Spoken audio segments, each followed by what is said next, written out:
Welcome to the Fintech Times News and Views podcast. Established in 2016, the Fintech Times is a global multimedia news outlet centered around the world's first leading fintech newspaper. We report on the latest and brightest ideas from the fintech world. Follow the conversation using hashtag TFD News and Views and follow us at the Fintech Times. Hello, and welcome back to the Fintech Times News and Views podcast. I am here as ever with Tom and Francis, and what a week it is to be talking about fintech. I feel like it's been really ramping up lately. But Francis, how are you doing? I'm doing very well, Potter. I mean, this week has slowed down a bit. Last week was just manic, but this week is. It feels like I don't know what happened last week, but it was like crazy. Whereas now things are back to a normal pace and still loads of interesting stuff. I feel like some of the stories that we're going to be talking about today are, not the normal things we're talking about. So I'm really looking forward to the conversation. Maybe it's crazy. Maybe it's because it's quite event heavy at the moment, obviously with Money 2020 in Asia and all sorts of things like that. But Tom, how are you doing? How's your week been? It's been good. To be fair, the whole week has flown by. It only feels like yesterday we were recording the last podcast. So no, but it has been a good week, and like Francis said, we've got some actually really interesting stories to go through today. Love the text that you guys are going to be discussing this week. Tom, what are you bringing to the table? So this week I'm going to be talking about how the fintech sector is thriving outside London, particularly across Norfolk. Fantastic stuff. And Francis, how about you? I'm going to be talking about how a paytech is helping people learn to drive during a tough economic climate. Fantastic stuff. And I am going to be looking at how China is leading the way into a cashless future. Francis, I'm going to pick on you to go because I was having a conversation with someone with how expensive driving lessons were the other day. So take it away. Yeah, so when this story came through at the start of the week, I was not taken aback. I don't think is the right word, but I was really surprised at the just how it all has come together, really. Because, like you said, learning to drive is really expensive, and according to the article, it costs on average $2,500 to have lessons, take the test, and to essentially be legal to drive on the road. That's how much it costs, and that's a crazy amount of money. And in a tough economic climate, which we're in and have unfortunately been in for a long time, it isn't always the easiest thing to be able to afford these lessons. And the last thing you want to do is take just enough lessons, take a test, which is also very expensive in and of itself, fail, and then have to do it all over again just because you didn't take enough and weren't prepared enough the first time. And all in all, it's not a cheap experience. It's difficult, and right now it's just not as accessible as it might have been before. And being able to drive is something that's really important. So I might be jumping to the end of the article here before we get into the actual partnership and what has happened. But I found it really interesting that the Department of Transport stated that having access to a personal car makes it 3.8 times more likely that someone is employed rather than unemployed. And this is something that I think living in London can be very easy to forget about, how important it is to be able to travel, to either go to interviews or drive into work if you don't have public transport easily accessible. And I found that a really interesting stat. But anyway, the partnership has been around for a while, and the article is more of a review on the success of the partnership than announcing a new partnership.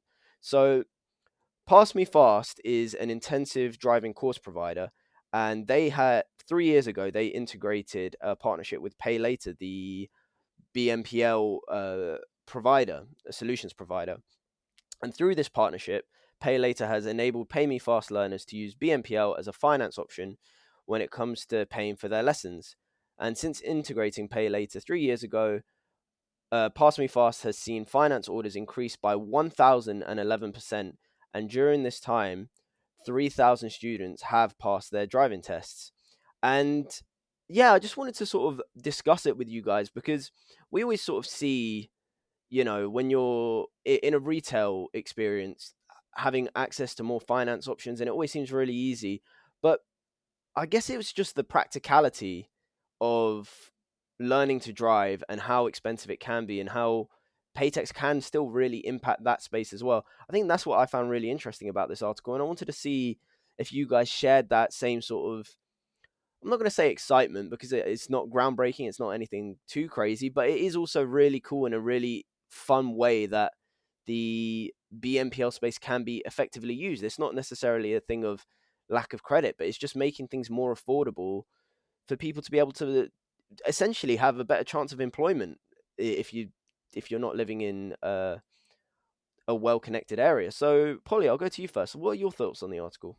Yeah, so like I said, I was literally having a conversation about this the other day with my family because I learned to drive when I was 17 and I passed my test when I was 18 because where I live, you have to. I live in a really rural area, and even though, like, you know, Manchester's only an hour away, Birmingham's only an hour away, it's well connected in that respect. But in terms of if you just want to like get to the town or get anywhere else, you have to be able to drive because the bus services are just sort of like non-existent. We have really bad public transport just by the virtue of where I live. I know for you guys that's probably a massive shock being Londoners and how everything's all wonderful with your public transport, but where I live, it's either you learn to drive or you beg lifts off your parents. Like that was kind of it when I was a teenager. So I learned to drive when I was 18.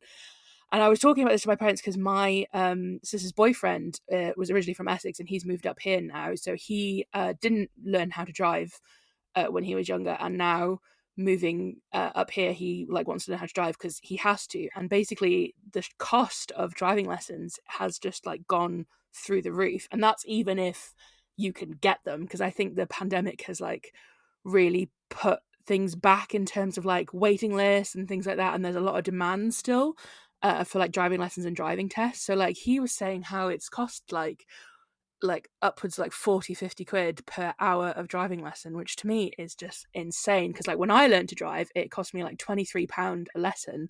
This was 10 years ago, but that was expensive. Like £23 a go was expensive, and now to think it's like 50 quid a go just is insane to me. So I can see how having finance options like what was laid out in the article, it just makes so much more sense. And I think, like you're saying, Francis, it's actually a really practical use of buy now, pay later in ways that perhaps we haven't really thought of before, because this is a perfect way, you know, it's a big lump. Oh, I guess it's not a lump sum because you are paying per lesson, but like so it's a big cost to learn how to drive, but it is an essential cost to so many reasons. Like if you live in a rural place like me, or, you know, if you just, you know, you need to drive for work, like you're saying, to get to work, or even as part of your job, like if you're a driver, or, you know, any, you know, whatever reason, maybe you just want to learn how to drive. It's very convenient to be able to drive places. I love driving places and I hate getting the train. So I think having that option there to have alternative finance options so you can actually afford it just makes so much sense to me, because it is so expensive. And you can understand why it's so expensive, you know, with like cost of living going up, obviously the price of petrol has gone up and yada yada yada, and insurance is through the roof at the moment, so you can see why it's costing so much money. But, you know, for a lot of people it's kind of it's almost an essential, you know. It's not just something that would be nice to do. Like obviously when you're teenagers it's like, oh yeah, I'd like to learn how to drive because it'd be fun, but you know, it's an essential for so many people to have access to like basic things that they need. So having options like this is great. And I think it's a really great way for like buy now, pay later services to kind of get out of the little rut that they're in terms of like the negative comments that they're getting. So yeah, I think this is brilliant. Obviously, again, it comes with the usual, you know, provisos of use it properly and don't take out what you can't afford and stuff like that. And obviously you need to make sure you're paying your installments, but to be able to break up the cost like that in such a way that makes things more accessible to people is like the core of buy now pay later, and why buy now pay later, despite all of the sort of apprehension around it, it's why buy now pay later is a really good product and service, because it makes things accessible. And for things like this, which is like learning how to drive, it's a perfect use case for it. And yeah, so I'm really quite pleased by this article. Yeah, definitely. And I think one of the interesting things as well is that this is an intensive course as well. It's not one of necessarily just lessons over a long period of time. For some people, you know, if they want to get a job, they're going to need to be able to drive now, if, or, you know, thereabouts, if they don't already have a license. So they'll look to these intensive courses that, you know, they are costly because they put everything all together at once, and you do have to pay that lump sum.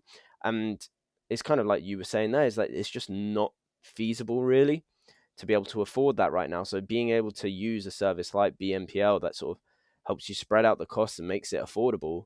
Again, like you mentioned, there is a massive emphasis on responsible lending from both the lender and the person taking out the loan. But I think it is just one of those use cases where it is just really, really fantastic and can really help the people recover from the economy sort of crash, or not crash, but the tough situation, because they are able to get up and do something. Tom, what are your thoughts? Yeah, I think you've both made some really good points, and I find this really interesting as well because I've been doing driving lessons for the last, I don't know, however long now. But it was something that I actually did when I turned 18, just before I went to uni for like a couple of months. I had a few driving lessons, and at the time they were £20 an hour, and then they went up to £23 an hour, and I was like, oh, this is extortion. And then when I came back the back end of last year to do driving lessons, to be honest, after hearing what Polly was saying, I might be getting a good deal because I'm getting charged £30 an hour. So no one tell my driving instructor about the hikes in prices. No, I don't need to be paying £40-50, but it's I think this is a really good initiative because the intensive courses, especially since the pandemic, have been like crazy popular as well because as Polly said, the pandemic really made getting driving lessons more difficult. It also made getting tests crazy difficult because there was a huge backlog of people trying to get tests, and even now, if you try and book a test, at least in my area, you have to book one maybe 4.5 months in advance. Whereas if you can get an intensive course, generally the test is at the end of your course, so you can try and do the intensive course in a couple of weeks, 2-3 weeks, and then they have the test booked for you already. So that's a good way to try and get people on the road and get into their test and pass their test as quickly as possible. So you can see why a solution like this is really impactful, not just for spreading out the costs, but also, just helping people, like you said, get their driving license, which could be hugely impactful for, not only their social life, but for employment as well. Yeah, exactly. So I mean, you summed it up there. There's just so many benefits really to having access to a license, and yeah, I just think it was a really, really cool use of BNPL. But why don't we go on to your article next, Tom? Yeah, for sure. So as I said, I'm going to be talking about specifically the Norfolk sort of fintech sector in recent history, because as we're all very well aware, London is the UK's largest fintech hub by a significant distance. But as we've seen in recent years, there have been an increasing number of initiatives and organisations that are trying to promote the growth of the fintech sector elsewhere in the UK. And now this new report from Tech East highlights that in Norfolk alone, the fintech sector could be worth £100 million by 2027, and also could see the number of fintechs doubling in just the next 3 years, which would create over 600 new job roles in the region. And I just thought I'd go through some of the stats that I found interesting, one of which was the fact that Norfolk is currently home to 24 fintech firms, which immediately struck me as actually not that many, particularly when you see the £100 million potential valuation that they could have in 3 years' time there. But just these 24 fintech firms alone have already collectively raised a total of £49 million in investment and are part of a wider East of England cluster, which is estimated to be at around 80 fintech firms in total. And another stat I found really interesting was Norfolk was highlighted as having a high proportion of female fintech founders, 17%, which, although is only just above the national average of 16%, is still higher than any other fintech region in England outside of London. So there are obviously some really positive things going on in the region. And while all this is positive, Lisa Perkins, who's the chair of Tech East, explained that in order to ensure further growth in the region, it has to expand the investment options for innovative new businesses. And that's in a region that currently doesn't have much access to funding. It's a lot harder, obviously, outside of London for firms to get the funding. So, as always, I was just really interested to hear both of your reactions to this. Do you think the sort of success that Norfolk is experiencing right now is a surprise because of this sort of lack of access to financing and funding?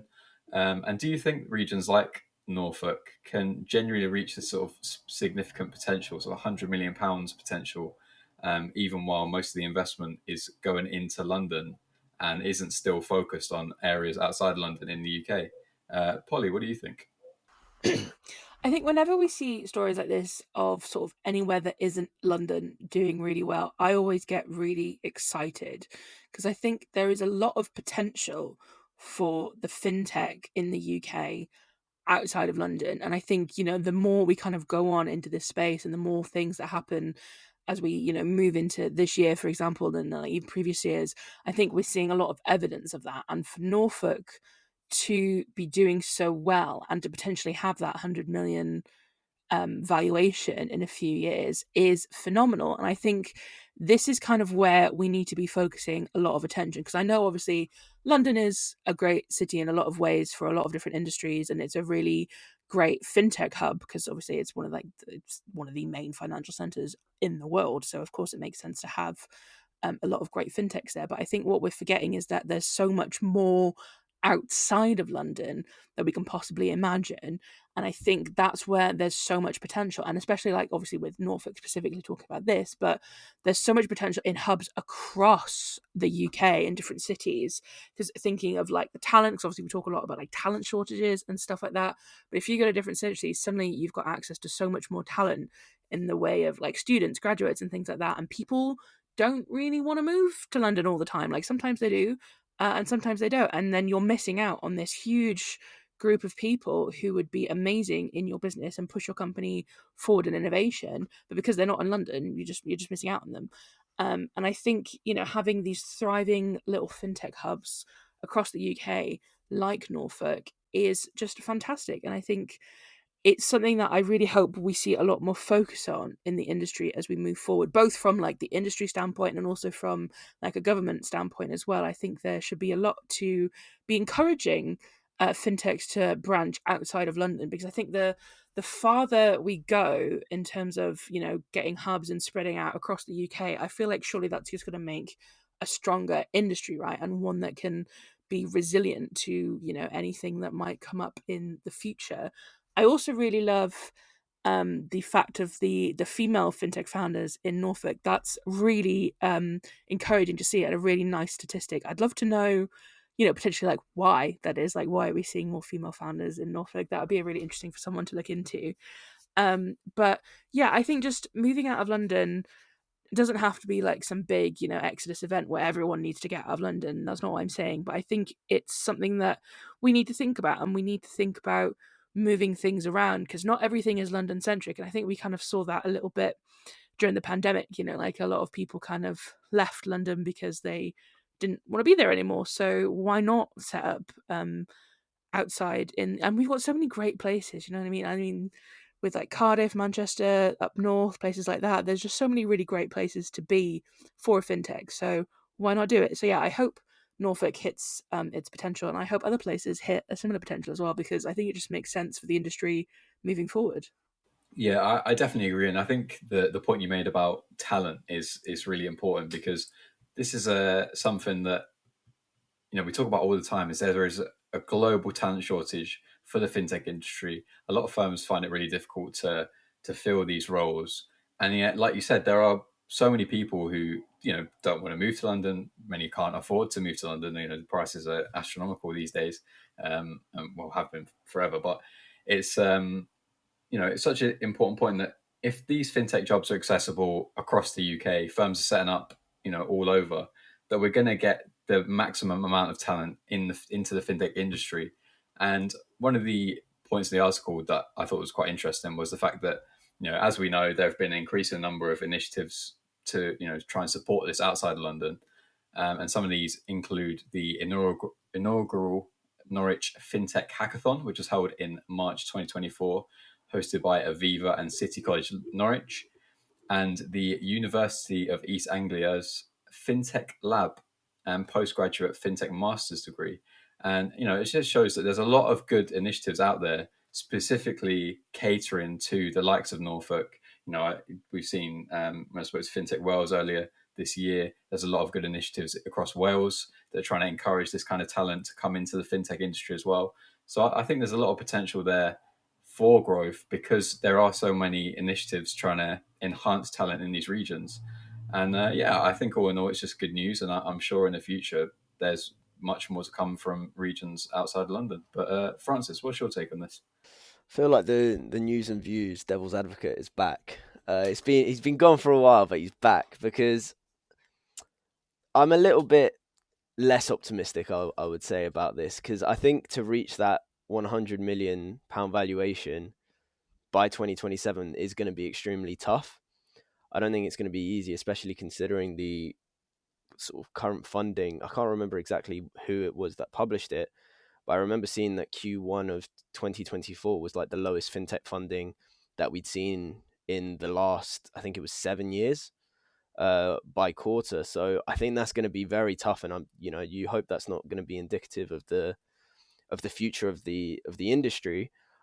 But when you hear about these new emerging fintech hubs, like for example, I remember we were talking about Newcastle, we were talking about Leeds, and like you guys said, the other ones as well, Manchester, Cardiff. You talk about all these big or emerging hubs, but then the hype around them seems to almost disappear for a bit. Whereas London stays that constant powerhouse, and it's kind of like there's two ways that I really look at it. Is that it's always going to be very difficult for a smaller city to become the next London. I think that unfortunately probably will never be the case. I think London will always be, at the top. And because of that, I feel like when we see all this good talent sort of start off in these emerging hubs, unfortunately, I feel like they're more likely to get headhunted and sort of then move to London as a result of that, because that is where the powerhouses are, and that is really where sort of the most successful organizations seem to be based. Nonetheless, I do think that when things are going well, like they are now in Norfolk, that opportunity has to be capitalized on, and I think it is. And making sure that every little last bit of funding that can be acquired is right now, because there is this sort of hype going into it. But I do think it's going to be tough. I will say that, like Polly mentioned, the stat that this is where where we're seeing the most female founders is, or I think that is incredible, and I think that is a really, really like promising and a really good sign. And like Polly also said, I'd like to know why that is, so that other areas and other hubs can really sort of take note and see that they're, or create a more diverse ecosystem as well. And I think that would be fantastic, and that is really where I think Norfolk could take a lead in some sense. But when you're talking about that 100 million, also the 100 million pound valuation, I think that is going to be tough. But I'd like to say that it's possible. I just don't think it's likely, unfortunately. Yeah, I think it never hurts to be optimistic and hope for the best. But I think you can see why there is it's obvious why there's potential there. And like you said, it's all about just trying to encourage investors to these regions. And I think the fact that we do have these sort of positive stats about female founders, that could be potentially an attractive prospect for investors. But I think it's just really an interesting time. Like you said, it's a difficult period for fintechs across the globe. Really, there's not a lot of funding and investment going on anywhere. So I think it will be the really innovative new ideas that are going to sort of be the only ones kind of thriving in this time. But it may well be the case that those are located in the likes of Norfolk and elsewhere. So I think it's something to keep an eye on, as we always say. And let's see how it goes in the future. But with that in mind, Polly, why don't we go to your article? Yeah, thank you. So my one today is how about China is leading the way into a cashless future, as 70% of consumers are using WeChat Pay daily.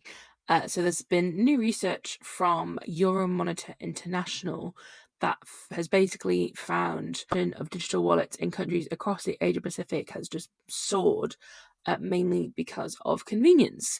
So digital wallets have been gaining a lot of the popularity in big emerging countries in the Asia Pacific region, including Thailand, Indonesia, and India, with almost 70% of consumers in China using WeChat Pay daily, and over half of Indian consumers using phone pay every day.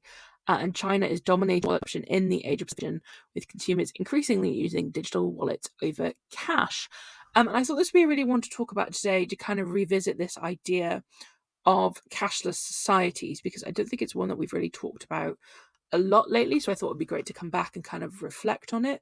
And I just kind of wanted to get your guys' thoughts in terms of kind of what you thought about the concept of a cashless society. And I think obviously, Asia is really completely digital and a lot of cashless, and having, the development of like digital IDs.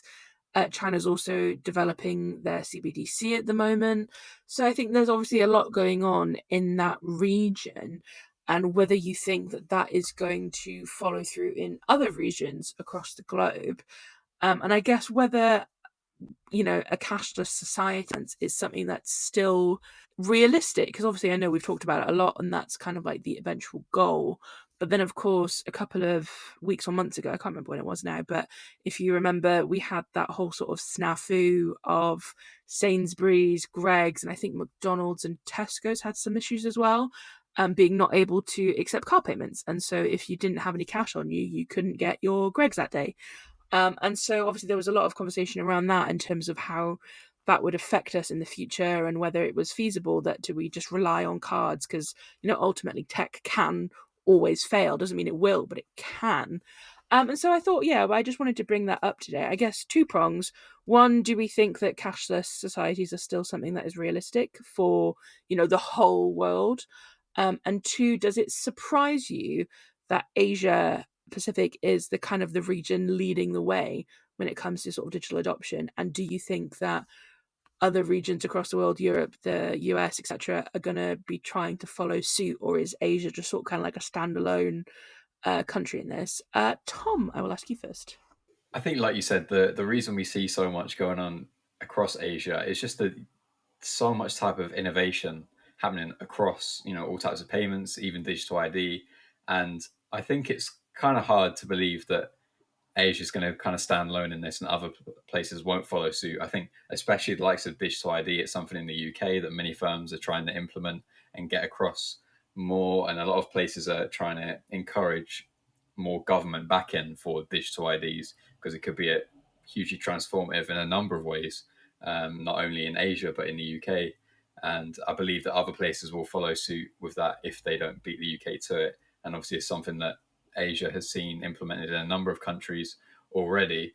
So yeah, I think it's an interesting point, how much innovation goes on there. But like we said, it is still quite tough at this point to imagine a completely cashless society because, like we mentioned with that whole debacle, however long ago it was, is that there is always potential for outages in terms of systems or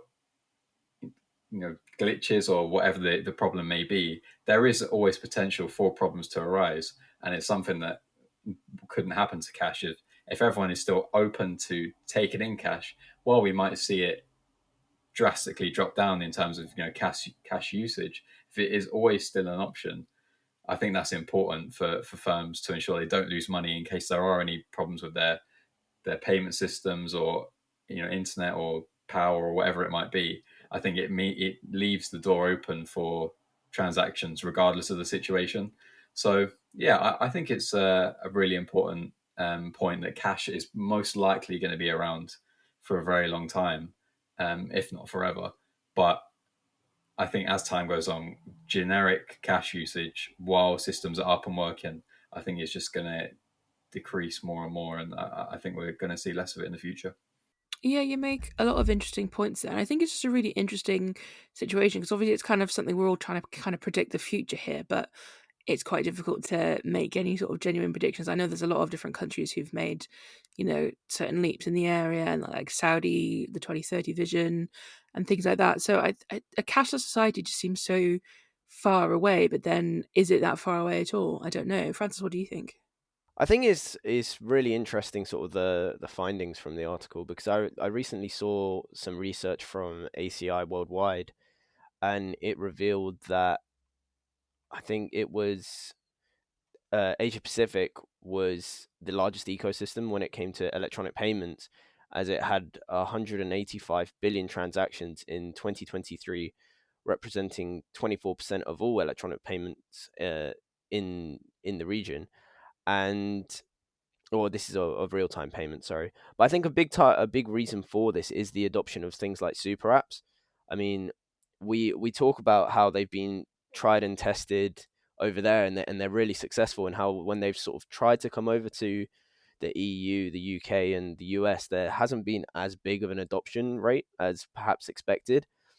But because of that, it really doesn't surprise me that there is this cashless sort of, or that China really is leading the way in terms of a cashless society, because as things are going, everything that they might need is in an app. Whereas for us, we sort of still go, oh, we could use an app here, or we could use a different app there, but it's not all in one. I think once you have that all in one solution, the need to go elsewhere is minimized a lot. And when that need to go elsewhere is minimized, there's just absolutely no need for cash. So I think that is probably a big reason why we're seeing APAC be such a front runner. And in terms of if we're going to see that globally, I think with emerging markets like LATAM and sort of MEA, I think we see these fintech solutions act as sort of bridges to overcome hurdles that have stopped access to traditional finance before. And when you look at it from that perspective, it doesn't surprise me at all that this digital first nature has really sort of established itself in those regions. And I think it might almost be that developed economies, and the EUs, the UKs, and the USs, they're going to be the ones that are really sort of playing catch up almost, because we're still stuck in this sort of hybrid of cash and cashless, whereas I think emerging markets and like APAC as well, which isn't emerging, but I think those are all going to be sort of very digital first and will really lead the way, and will probably inspire other regions to follow suit. Yeah, absolutely. I think you've made some really great points. I particularly love what you said about access to finance for the emerging markets, because I think that is absolutely true. And I think obviously when I was reading the article, I was thinking, with over half of Indian consumers using phone pay every day, that to me was like, oh, well, traditionally you'd kind of think of India to be a more of an emerging economy, but actually it makes sense that they've got that because it's helping them get access to finance. So yeah, it's a really interesting thing, and something I guess to keep an eye on, possibly more long term than short term, maybe over the next like 20 years or so. But I think it's always good every now and again to kind of revisit this idea of cashless societies and going fully digital, because so much happens to change everything, and everything's changing all the time. So I think it's definitely one for us obviously to keep an eye on. But anyway, that does bring us to the end of our discussion today. So thank you so much, guys, for bringing your stories. If you want to hear any more about anything we've talked about today, head on over to fintechtimes.com, where you can read plenty more news and insights over there. But very quickly, we will go on to what I learned this week. So each week, we are learning so much new and interesting stuff being on the Fintech Times editorial team, that we thought it'd be fun to share that with our listeners. So, Francis, what have you learned this week? So this week I learnt that Argentina has been revealed to be the most crypto-friendly country, according to research from crypto casinos. Fantastic stuff. And Tom, what have you learned this week?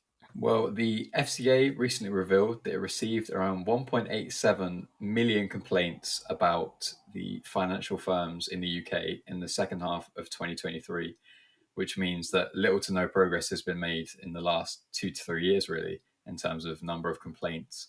But that's a topic covered in our latest Spotlight piece, which you can check out on our website. Amazing stuff. And I learned that this week that UK businesses need to focus on payment innovation, because 49% of firms fail to invest in new solutions. And I thought that was just really interesting. But anyway, guys, thank you so much for joining me on the podcast today. It has been a pleasure, as always, to be talking to you about fintech. And our next one. See you guys next week. See you guys then. Thanks for listening to the Fintech Times News and Views podcast. Don't miss next week's episode, and continue the conversation using hashtag TFT News and Views, and follow us at the Fintech Times.